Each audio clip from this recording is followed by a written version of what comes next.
जरा सोचिए, देश का सबसे ताकतवर नेता सलाह ले रहा है, लेकिन किसी मंत्री या अफसर से नहीं, बल्कि एक ऐसे इंसान से जिसका सरकार में कोई भी पद नहीं है।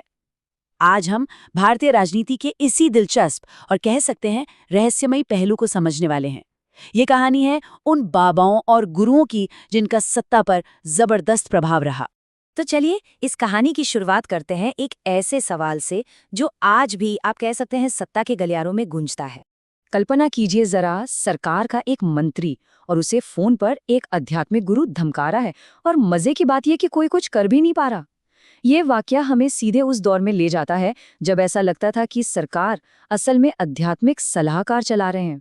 तो इस कहानी का जो पहला किरदार है उसका नाम है धीरेन्द्र ब्रह्मचारी। जी हाँ, एक योग गुरु जो बस देखते देखते भारत की आयरन लेडी मतलब इंदिरा गांधी के सबसे खास, सबसे करीबी राजदार बन गए। बात उस वक्त की है जब इंदिरा गांधी एक बहुत बड़े राजनीतिक संकट से घिरी हुई थी। तो उन्होंने किससे सलाह ली? किसी नेता से नहीं, बल्कि अपने योग गुरु से। उनसे सलाह लेने के लिए वो 3 दिन उनके आश्रम में रहीं। अब देखिए, ये सिर्फ एक मुलाकात नहीं थी, ये तो इस बात का साफ साफ संकेत था कि असली ताकत अब किसके हाथ में है। और फिर हुआ वो टकराव जिसने दिल्ली की सियासत में जैसे भूचाल हिला दिया।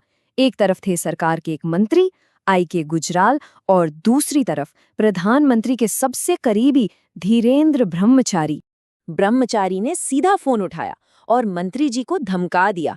कहा, अगर मेरा काम नहीं हुआ तो मैं तुम्हें पद से हटवा दूंगा। सोचिए, ये सिर्फ एक धमकी नहीं थी, ये तो ताकत का, सत्ता का खुला प्रदर्शन था। अब जब मंत्री ने इसकी शिकायत सीधे प्रधानमंत्री से की तो पता है जवाब में क्या मिला? कुछ नहीं, सिर्फ खामोशी।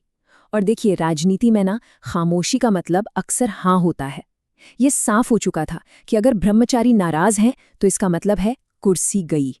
तो अगर धीरेन्द्र ब्रह्मचारी सत्ता के इस खेल के एक माहिर खिलाड़ी थे, तो समझिए कि 1990 के दशक में एक ऐसा स्वामी आया जिसने इस पूरे खेल को एक नए इंटरनेशनल लेवल पे पहुंचा दिया, और उसका नाम था चंद्रा स्वामी। और यहाँ सबसे हैरानी की बात जानते हैं क्या है? प्रधानमंत्री पीवी नरसिम्हा राव खुद संस्कृत, धर्म और ज्योतिष के बहुत बड़े विद्वान थे, लेकिन फिर भी वो अपने हर छोटे बड़े फैसले के लिए चंद्रा स्वामी से सलाह लेते थे। कमाल है ना?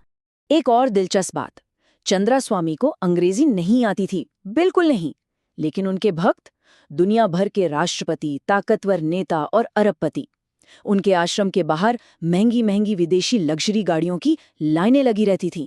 ये एक आम नज़ारा था। लेकिन चंद्रा स्वामी सिर्फ एक आध्यात्मिक गुरु नहीं थे, बिल्कुल नहीं। उन पर आरोप भी कोई छोटे मोटे नहीं थे। हथियारों की दलाली, हवाला का कारोबार, यहाँ तक कि हत्या के आरोप भी लगे। तो उनकी जो छवि थी वो एक संत से ज्यादा एक पावर ब्रोकर की बन गई थी। इतने संगीन, इतने गंभीर आरोप, और फिर भी कानून की पकड़ उन तक कभी पहुंच ही नहीं पाई। ऐसा लगता था जैसे उनकी ताकत एक ढाल की तरह काम कर रही थी। तो सवाल ये उठता है कि लोग ऐसे इंसान के पास आखिर जा क्यों रहे थे? क्या चाहिए था उन्हें? तो फिर क्या था इस बेहिसाब ताकत का राज? क्या सच में कोई आध्यात्मिक शक्ति थी, या फिर मामला कुछ और ही था?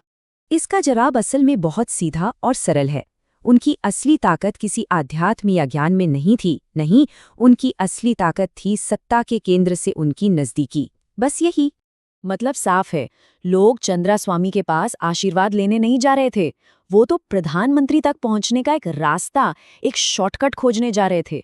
चंद्रा स्वामी एक दरवाजे की तरह थे, और उस दरवाजे के पीछे था सत्ता का असली खजाना।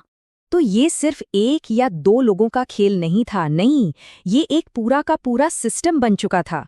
एक ऐसा गठजोड़, एक ऐसा नेक्सस जहां नेता, बाबा, बड़े बड़े उद्योगपति और अफसर सब मिलकर एक दूसरे को फायदा पहुंचा रहे थे। और ये सिस्टम काम कैसे करता था? इसके 3 बहुत ही आसान स्टेप्स थे। स्टेप 1, देश के सबसे बड़े नेता के करीब पहुंचो। स्टेप 2, उस करीबी का इस्तेमाल करो और बाकी ताकतवर लोगों को, जैसे उद्योगपति, ब्यूरोक्रेट्स, दूसरे नेता, उन्हें अपनी तरफ खींचो। और स्टेप 3, बस इस नेटवर्क का इस्तेमाल करके सौदे करो, अपॉइंटमेंट्स करवाओ और फायदा उठाओ। तो इस पूरे खेल में 4 मुख्य खिलाड़ी थे। पहले, राजनेता जिन्हें वोट और सपोर्ट चाहिए। दूसरे ये तथाकथित संत या बाबा जो कह सकते हैं पहुंच का रास्ता दिखाते थे। तीसरे उद्योगपति जिन्हें सरकारी ठेके और लाइसेंस चाहिए। और चौथे नौकरशाह यानी ब्यूरोक्रेट्स जो फाइलों को आगे बढ़ाते थे। सब एक दूसरे के लिए काम कर रहे थे, एक परफेक्ट गठजोड़। देखिए, धीरेन्द्र ब्रह्मचारी और चंद्रा स्वामी तो अब इस दुनिया में नहीं है, लेकिन बड़ा सवाल ये है कि क्या वो सिस्टम जो उन्होंने बनाया वो भी खत्म हो गया है। इन कहानियों से जो सबसे बड़ा सबक मिलता है वो ये है कि जब सत्ता के केंद्र तक आपकी नज़दीकी ही अपने आप में करेंसी, एक मुद्रा बन जाती है, तो फिर आस्था उस तक पहुंचने का सिर्फ एक जरिया बनकर रह जाती है। तो अगली बार जब भी कोई तस्वीर दिखे जिसमें कोई आध्यात्मिक गुरु किसी बड़े नेता के साथ हो, तो ये सवाल खुद से पूछना तो बनता है कि क्या सत्ता और आस्था का ये जो गठजोड़ है, ये वाकई कभी खत्म हुआ है या इसने बस अपना रूप बदल लिया है।